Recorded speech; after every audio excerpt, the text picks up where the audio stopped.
Shark! The shark! Guys, we're caught! Shark! Now, Michael's in the pump.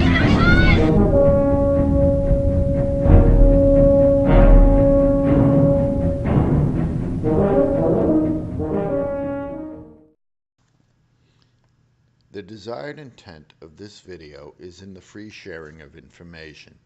It in no way claims to be the best or even the preferred method to achieve the desired goal mentioned earlier. It is just the technique I used and wish to share. It is not meant to discourage, much less replace, the use of commercially available products. In fact, I highly recommend purchasing and using commercial products and keeping these people in business. It's a small market and many of them are personal friends. By continuing to view this video, you agree that you have read and understood the disclaimer statement contained within the description of this video. Use this at your own risk, sailors. Okay, I'm going to quickly review the revisions I did over the winter, and from there we're going to conduct an immersion test just to see that everything is operating properly.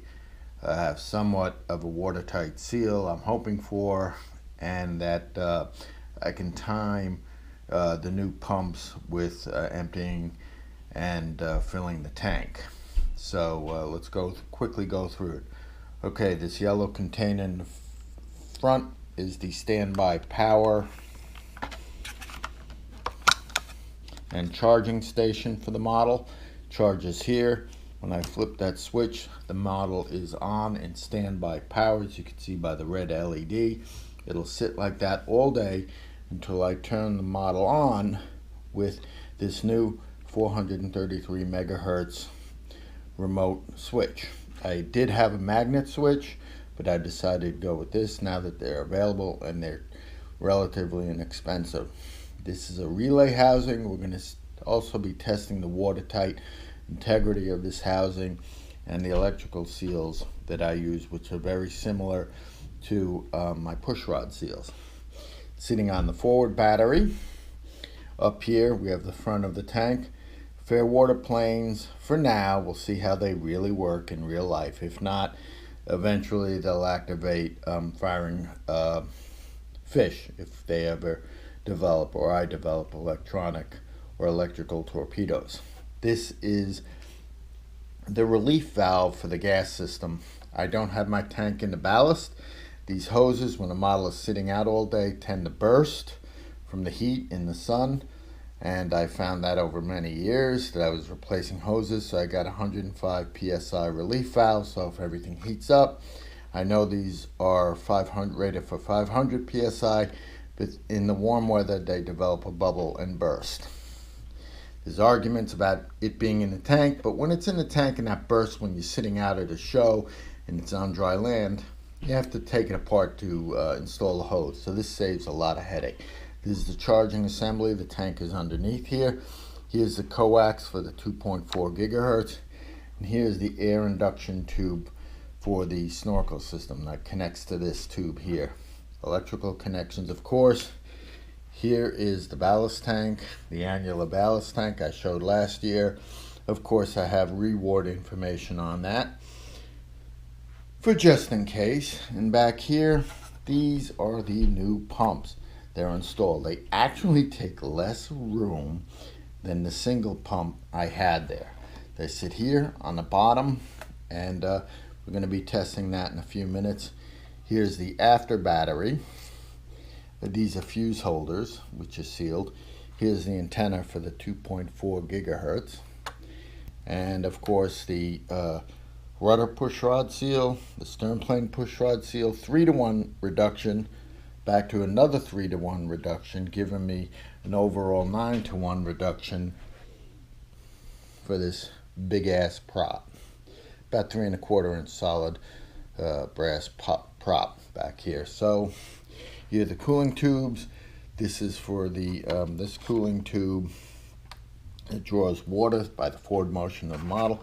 This pulls it through the ESC, and this cools the motor itself. So again, we're going to see how she operates this season and go from there. And if I don't get it's still too overpowered, I'm going to have to go with a smaller motor.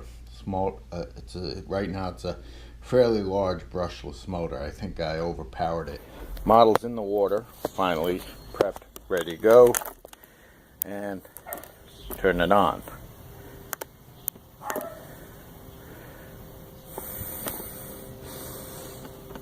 I have power to the model. You can see, there goes the prop.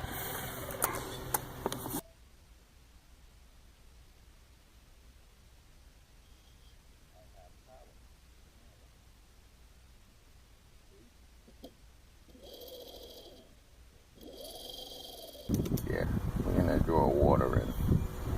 One of the check valves is flaky, so I'm going to dive it. You see those bubbles stop.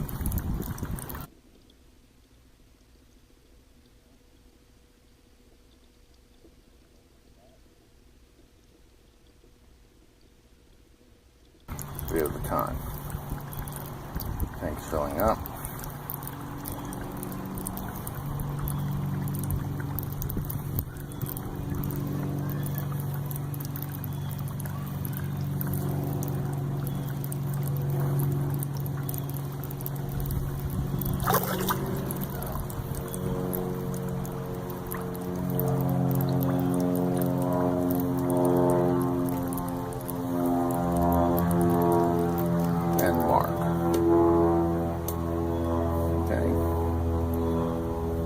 Surface. Start.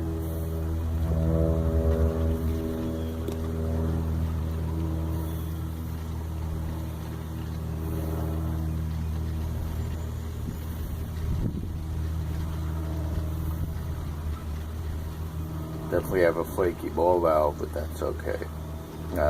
Flaky check valve.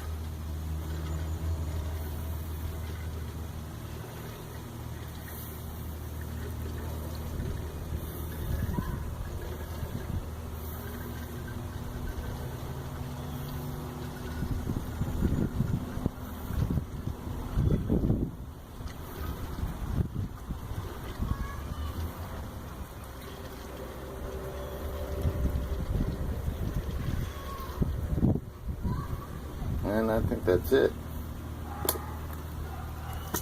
Come on. Okay. Alright. This concludes the operational test. I'm going to take a look at it. But looks like I'm ready to go.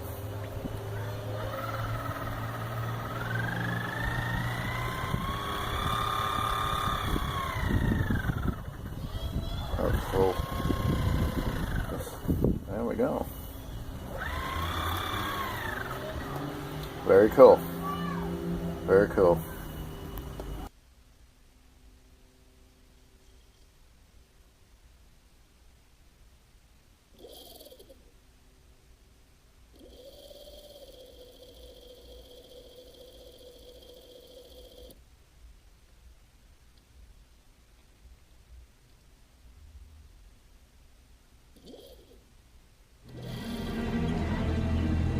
You're gonna need a bigger boat.